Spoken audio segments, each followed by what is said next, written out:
We had a horrible hurricane season last year in 2017. I remember asking myself, will this happen again? Honestly, I don't think anyone is ready for a storm season like 2017. It is still early to say if 2018 will be better or worse. But it is clear enough that our world is changing. I can't even count how many earthquakes, volcanic eruptions, and storms that have hit us this year. Some blame the storms on global warming. Some say this is part of the doomsday signs about the coming end of humanity. Some say these are just random natural occurrences we can do nothing about. What do you think? Florence came and went, leaving the Carolinas soaked, but I think most of us were happy to be spared the devastation we feared. Few people realize Florence was not just a hurricane. It showed what may be heading our way. Look at this satellite picture first brought up by a report of Jamaican weather. 9 storms looming over 3 oceans circle the entire northern hemisphere. In the Atlantic, we had Florence followed by Helene and Isaac. Paul and Olivia is storming over the eastern Pacific, while in the western Pacific, Typhoon Mangkhut is aiming at South China with tremendous force, followed by tropical storm number 27W. That satellite picture was taken a few days ago. Florence is now a tropical storm in South Carolina, but a new subtropical storm, Joy, is formed and is keeping the storm season at its peak. And how alarming is it? If global warming caused these damaging storms, I don't know what we can do. Even if we could do something, wouldn't it be too little too late now? Have you read the story of Don Quixote?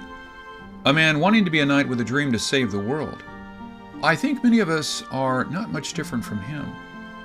We search for information to confirm our fears for a worse tomorrow, and try hard to do what we can to avoid going down the wrong path, but often feel powerless and depressed for not being able to do much.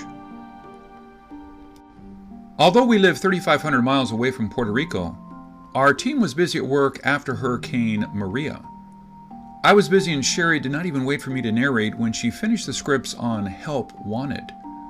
The day after Maria hit, she asked businesses to hire Puerto Ricans instead of undocumented workers. Then she made the video, Are Puerto Ricans Ready for This? A warning on what may happen if we don't do something right away. Sadly, everything she said in that video happened. And then she released We Can Still Do Something, again urging people to help. However, she decided to give up when her friend, whose father came from Puerto Rico 60 years ago, refused to narrate the videos. Then the one she hired to narrate changed his mind. You see, she wanted to find a Puerto Rican to read the scripts so people can hear from people who needed our help. And she thought people should know that the Puerto Ricans suffering in the islands sounded and looked just like us.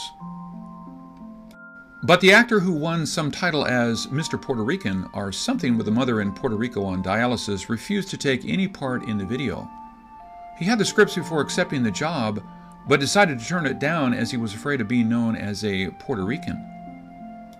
So we decided to give up after reading a very insulting email from the Puerto Rican actor, who tried to blame his withdrawal on our poorly written scripts, even though he gave his verbal acceptance after reading the scripts and said it would be an honor to speak for his island. You may wonder why I bring up this failed cause on Hurricane Maria when we desperately need to help victims of Hurricane Florence. I wanted to share with you how hard we tried to help and the roadblocks we ran into. But because we tried 3 months after our video release, we were notified by Move Me Productions in Belgium about the Semi-Global Impact Award. Help Wanted won.